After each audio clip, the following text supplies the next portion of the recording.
خبر شامل کرتے ہیں اگی سے۔ اگی یوسی بانی شنگلی گاؤں بیربٹ کے نوجوانوں نے امید کے نام سے فلاحی تنظیم سے کام کا آغاز کیا۔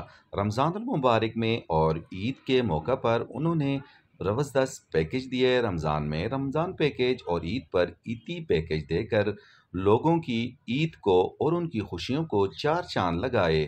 اس موقع پر لوگوں نے کہا کہ واقعی امید فلاحی تنظیم کے ذریعے سے ہماری عید کو چار چاند لگے، اور ابھی چونکہ سردی زیادہ ہے اس وجہ سے ان نوجوانوں نے امید فلاحی تنظیم کے ذریعے سے تمام غریب، نادار اور مستحق بچوں میں اسکولوں میں جا کر سویٹرز، شوز اور ساکس تقسیم کیے۔ اہلیان علاقہ نے ان کے اس عمل کو کافی سراہا۔ ان نوجوانوں کا کہنا تھا آئندہ بھی اس طرح مختلف مواقع پر مختلف قسم کے پیکج لوگوں کے لیے لائیں گے۔ لوگ ہمارا ساتھ دیں اور ہمیں ڈونیشن دیں۔ ان نوجوانوں میں مولانا گل لطیف، محمد امجد خان، ڈاکٹر سلطان، محمد وزیر، محمد نیاز اور محمد جنید شامل ہیں۔